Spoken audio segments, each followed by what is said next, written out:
அண்மைச் செய்தி. திருப்பரங்குன்றம் வழக்கில் புதிதாக இடையீட்டு மனுவுடன் வந்த வழக்கறிஞர் ஒருவர் உயர்நீதிமன்ற மதுரை அமர்விலிருந்து வெளியேற்றப்பட்டுள்ளார்.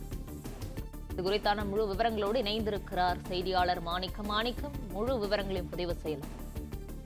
திருப்பரங்குன்றம் தீபம் விவகாரம் தொடர்பாக சென்னை உயர்நீதிமன்றத்துடைய மதுரை அமர்வுல நீதிபதிகள் ஜெயச்சந்திரன் மற்றும் கே ராமகிருஷ்ணனுடைய அமர்வுல 3வது நாளாக இன்று தினம் விசாரணை நடைபெற்று வருகிறது. இந்த விசாரணை தொடங்குவதற்கு முன்பாகவே ஒரு வழக்கறிஞர் ஒருவர் ஒரு இடையீட்டு மனு ஒன்றை தாக்கல் செய்ய வேண்டும் என்று நீதிபதிகள் முன்பாக முறையிட்டிருக்கிறார். அவரை சிஎஸ்எஃப் வீரர்கள் மூலமாக, காவல் வீரர்கள் மூலமாக வெளியேற்றப்பட்டிருக்கிறார்கள்.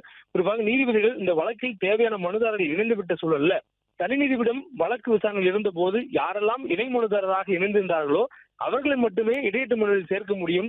இந்த வழக்கு மிகவும் சீரியஸான ஒரு வழக்கு என்பதனால அனைவரையும் இதில் சேர்க்க வேண்டிய அவசியம் இல்லை என்பதனால் ஏற்கனவே தெரிவித்திருக்கிறோம். இதனால் இந்த சூழல்ல வேறு யாரும் இடையீட்டு மனுவை செய்ய வேண்டாம், அப்படி செய்ய வந்தால் அவர்கள் மீது கடுமையான நடவடிக்கை எடுக்க நேரிடும் எனவும் எச்சரித்திருக்கிறார்கள். குறிப்பாக இந்த வழக்கினுடைய சாராம்சத்தை பொறுத்தவரையிலும் ஒரு மிகவும் சென்சிட்டிவான கேஸ் என்ற அடிப்படையில் விசாரணைக்கு எடுத்துக் கொள்ளப்பட்டிருக்கிறது. அதன் அடிப்படையில் தொடர்ந்து விசாரணையை நீதிமன்றம் எடுத்து வரக்கூடிய சூழல்ல இடையீட்டு மனுக்களை முன்கூட்டியே தாக்கல் செய்ய அறிவுறுத்தல் கொடுக்கப்பட்டிருந்தது. அந்த கால அவகாசம் முடிவடைந்த பின்னர் தான் விசாரணையை நீதிமன்றம் தொடங்கி நடைபெற்று வருகிறது. இந்த சூழல்ல 3வது நாளாக இந்த தினம் விசாரணை நடைபெற்றிருக்கக்கூடிய சூழலில் இடையீட்டு மனுவை ஒருவர் சேர்க்க வேண்டும் என்று கோருவது ஏற்புடையதாக கருத முடியாது என்று நீதிபதிகள் எச்சரித்து அவரை வெளியேற்றியிருக்கின்றனர்.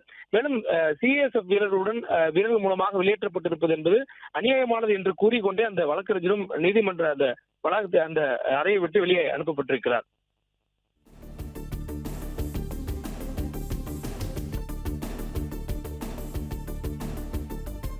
விவரங்களுக்கு நன்றி மாணிக்கம்.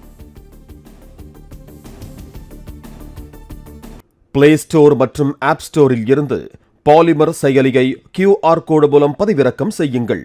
செய்திகளை உடனுக்குடன் பெறுங்கள்.